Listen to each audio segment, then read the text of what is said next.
G'day guys, welcome to this episode of Walking with Pete. Just heading home after a big day studying at the museum, so I was working a little bit on the podcast stuff as well as procrastinating a little bit about actually studying the PhD. Sometimes I have days like that where I feel like doing a lot more on the podcast. I'm very motivated, whereas other days I'm very motivated to try and keep finishing my PhD off. Sorry about the noise in the background. I'm just crossing a big intersection at the moment, crossing the tram tracks on my nightly walk home. So it takes about 40 minutes for me to walk home most nights, but today hopefully it'll be a little quicker than that. It's nice, beautiful day though, beautiful weather, nice and warm.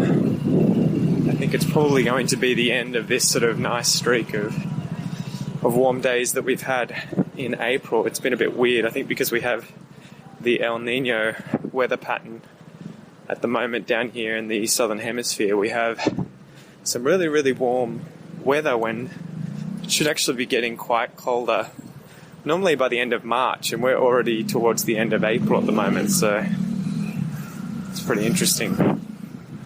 Anyway, I thought I'd talk to you today about, I guess, just studying languages and motivation. I've been doing a lot of Portuguese recently. I was listening to my Portuguese Assimil sort of program. It's a whole bunch of different conversations, but they're more staged. They're not really natural conversations, and I've been listening to them again and again and again. And it's funny because initially it's really difficult for me to understand what I'm listening to when I first hear these discussions or these mini dialogues, I guess you'd call them. But then after a very short time after I read the translation and I keep listening and practicing, I slowly start understanding a lot of these words spoken by native Brazilian Portuguese speakers.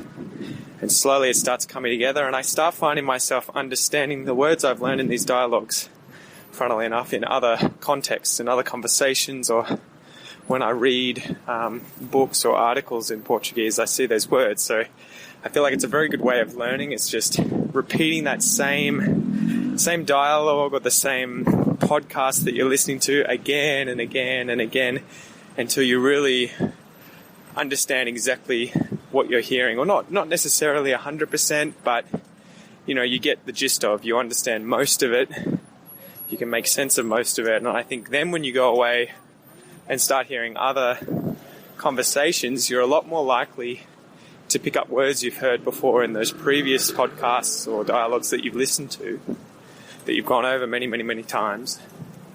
I think you're a lot more likely to pick those up in another context afterwards than, say, if you just practice them once or listen to the dialogue once and then move on to the next thing. So at least that's what happened to me with Portuguese this year. And with French last year, I was always listening to a podcast called Français Authentique, which means authentic French in English, by a guy in France named Johan.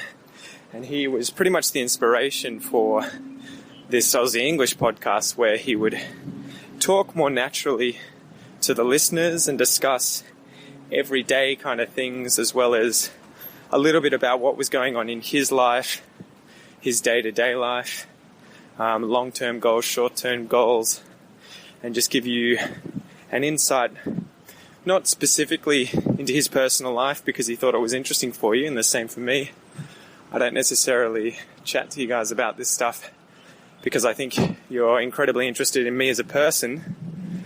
However, I do think you're incredibly interested in English, and particularly Australian English, and that's why I think it's good for me to talk to you as if you're here having a discussion with me about everyday things, and where I use just everyday language.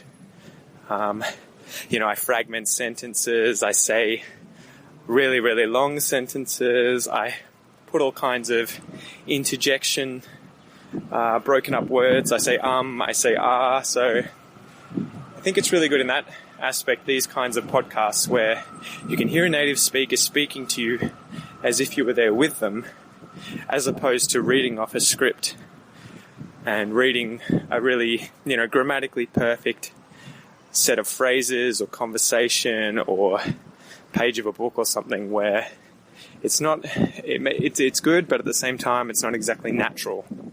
So if you want to get good at listening comprehension for natural conversations, then you have to listen to a lot of natural conversations.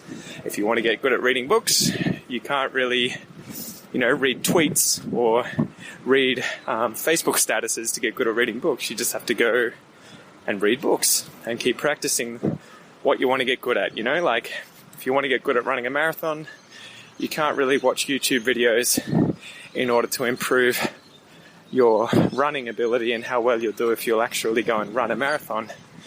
Eventually you just have to hit the road, hit the track, and start running longer and longer and longer. So it's the same with conversational practice, particularly in this case with listening comprehension. The most important part is to just keep listening to the kinds of conversations that you're going to hear. I guess I also wanted to say that it does kind of come in waves. Some days you're going to understand a lot of what I talk about. Other days I'm going to subconsciously or consciously bump up the difficulty. For instance, today I published the interview with John where he talks about his Australia and answers a bunch of questions that I asked him about Australia. And for one, he's talking to me, another Australian, the way he would speak to other Aussies. So he's using a lot of slang. He's speaking incredibly quickly. He's not slowing himself down at all. And he's talking to me like he would another Australian. Obviously, because I'm Australian. I'm an Australian. But so that's going to bump up the difficulty of that kind of conversation. And I'm sure a lot of you will listen to it. And he's got a really thick accent as well. That's what I was wanting to say. So it's going to be incredibly difficult, even if you find listening to me normally when I speak well and pronounce my words really well easy. Sometimes it just takes a slight accent difference or someone with a slightly thicker accent to really sort of stuff up your rhythm, make you feel like you don't know English anymore, make you really feel like a beginner, which is what happens to me quite a bit with Portuguese and French at the moment whenever I talk to someone who isn't from Sao Paulo in Brazil and has the Sao Paulo accent, or isn't from Paris in France and has the Parisian accent. It really throws me off my game. And I guess that's part of the practice. That's something you just have to keep playing with and learning. But yeah, don't be discouraged, guys. You're going to take a while to get used to different accents, particularly thick Australian accents. But the more you do, the more you'll improve, and the more you'll get used to a lot of these things. And be speaking. So much noise. Sorry about all the noise today, guys. It's rush hour in Melbourne. But yeah, the more you do it, the better you're going to get, the quicker you're going to get. But it's not going to come all at once. So I guess I just wanted to say, don't be disheartened. Don't feel bad. Don't get angry with yourself. Stuff takes time. It takes practice. Remember, this is a second language. It's not your first language. So we all face these difficulties whenever we learn a new language. And especially when we jump up levels, you'll get used to a certain level of listening comprehension or reading or writing, and it gets easy.